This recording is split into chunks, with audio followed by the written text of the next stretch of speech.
What is up guys, Andy Forest Runner here, back with another video, and today we're talking all about the Asics NOVABLAST after 200 miles.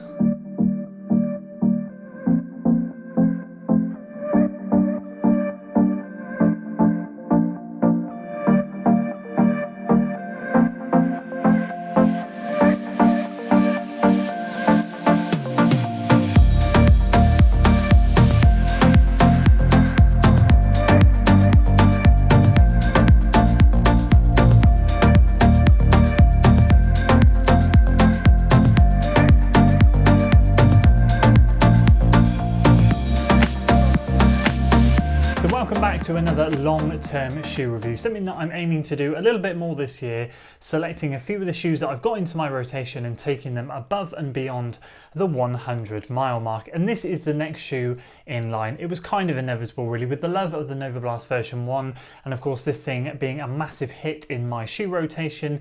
It didn't take long to get this thing well up and over 100 and up to 200. Today, as always with our long-term shoe reviews, we'll be going through the wear and tear, how I've been using the shoe, and then of course will I continue to use this thing moving forward. So we'll cover all of that. If you're excited for today's video guys, make sure you give it a like, share it with your friends, subscribe to the channel for weekly running content, and we'll start with a wear and tear.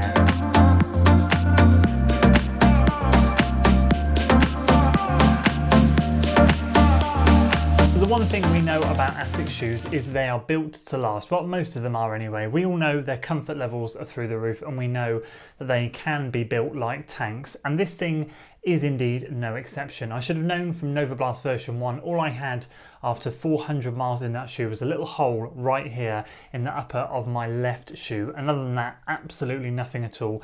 And this thing is no exception. We've hit 200 and it still looks, bar the mud and the dust, it still looks relatively brand new. As you can see, if we go down the upper here, absolutely no snags in that side and no snags in that side as well, and in and around the heel. If we go down across the upper, you'll see there it's still looking absolutely fantastic, and the heel counter cushioning, padding, whatever you want to call it, is still really nice and plush. So what I thought originally when I got this shoe, where this was going to dampen down, this was going to kind of sink back a bit, and this would be the first place you might lose some of that cushioning, but nope, at 200 miles it's still super comfortable. The midsole, as you can see, is exactly the same, still barely any crinkles in there, still looking really strong, still as bouncy as always. And the most incredible thing, the outsole, there is literally not one sign of any wear down on the rubber. Now in my NOVABLAST version 1, this was the first place that it went, and as you can see, still looking really strong. Tiniest bit on the toe off, but that's it. After 200 miles, it's absolutely insane. So I can confirm this thing is built to last.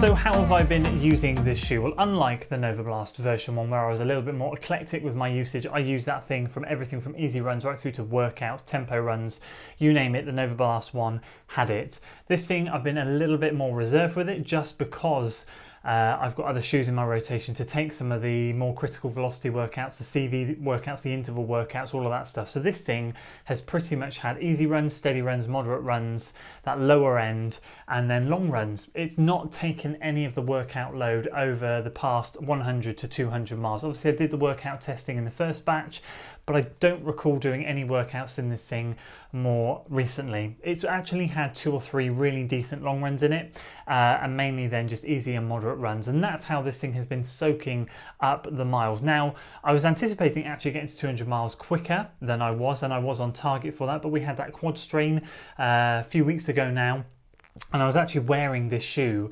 when I got the quad strain. So I was on a long run, I was doing a 20-mile long run, so I was a little bit concerned that the soft foam had maybe caused something in my quad to be a little bit unbalanced, because all I did is stand on a rock, twist my ankle, and my quad tweaked, and I was wearing this shoe. So that second week back, after I was getting back into running, I was hesitant to wear this thing. It took a little bit of a while to get over that mental block, but once we got over it, we were back running in it, and it's in the shoe rotation 2 or 3 times a week, to be honest with you. So yeah, it's mainly been used for easy, moderate, steady runs, that kind of bracket before you get up to marathon pace, and long runs.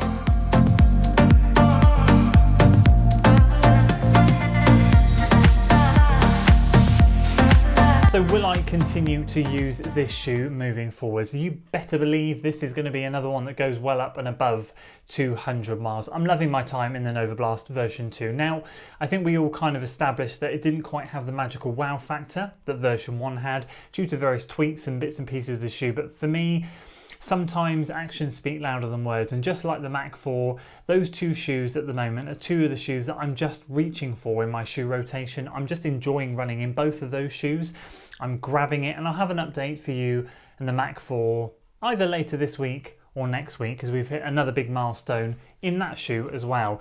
And I think that's testament to both of these shoes, is that it's a shoe that I want to gravitate towards. So yeah, there's nothing particularly sort of special, magical about it. I love the Flight Foam Blast. It feels great. Yep, it's not quite as exciting as version 1, but you know what? It does the job. It's got a beautiful midsole. It really is the best. And for me, it provides comfort levels, a bit of bounce, a bit of responsiveness where I need it on those easy days, soaks up some of the mileage without me even thinking about it. And I do end up still moving, just like the NOVABLAST version 1, a little bit quicker than I anticipate myself moving when I'm running in this shoe. So this is something I think for you guys, if you're thinking of a long-term shoe and you like the NOVABLAST version 1, you've got to understand this thing is going to be a 500, 600, 700, 800 mile shoe. This thing really will not deteriorate. As I alluded to earlier, 415 miles in my NOVABLAST version 1, and it's been my walking shoe for the last 6, 7, 8 months, maybe even longer. So it's had tons of miles in it, probably well over 1,000 miles by now, and it now has, bar that little hole there, a little hole there, and that's it. The cushioning is still amazing. I could take it out, lace it up and go for a run now. So I've got to say, this is going to be a shoe that is built to last, and I'm going to be taking it a lot further than 200 miles. So this is a point where I wrap things up, but before I do, I need to say that I need your help, or I would like your help. So obviously we've got to this incredible milestone with the NOVABLAST version 2, and I will continue to take it further. I'm excited to put more miles in it, and just the same with the Mach 4, that you'll see the update on that later, either this week or maybe the week after, whenever I can get the video recorded. I need your help to choose the next daily trainer. So at the moment, my shoe rotation is very top heavy on the speed shoes. At the moment, I've got the Puma Liberate Nitro that I'm still waiting to get to that 100 mile mark in. One more run needed for that. I've got the Rebel version 2, I've got the Skechers shoe. So I've got those three shoes that are going to absorb a lot of those faster workouts, and then I've got an abundance of racing shoes. But in terms of daily trainers that I have here that I'm using, I've shelved the Pegasus 38. I just don't enjoy running in it. I've got the NOVABLAST version 2 and I've got the Mach 4, and that's it. And we've hit two really good milestones with them, but I'm looking for something new and something fresh to drop into the rotation and start to put in some miles. Now, I've obviously thought about the Rincon version 3. I've heard it's a little bit wider. I've heard it kind of reverts a little bit back towards version 1, so it will fit better. Version 1 I loved, version 2 was way too narrow for me. Again, if you've run in the Rincon version 3, let me know if it is wider, if your experience is exactly that, or if I'm talking rubbish. I'm looking at the Clifton 8. I'm looking at the New Balance Prism version 2. I've toyed with the idea of importing the Max Road 5 over from the States. I probably won't, it's going to be a bit expensive, but that shoe was on my radar as well. And any other daily trainer that you love this year, that you've really enjoyed, or that's coming out and would love me to test, I'd love to see what you guys think in the comments below, and I'll see if there's a common theme, because I have a few in mind, but I'd love to know if you guys can think of any that I haven't thought of, that I've skipped over, or that I'm just completely oblivious to, because that could very well be the case. So I'd love to know. Please do get commenting below. I'll be picking a new pair of shoes up in the next couple of weeks to start that testing. So there you go. If you'd be good enough to help me out on that, it would be very much appreciated. Anyway, that's the update today for the Asics NOVABLAST version 2. I hope you enjoyed it. If you did, please make sure you give the video a like, share it with your friends, subscribe to the channel for weekly running content, and as always, I'll see you in the next one. Until then.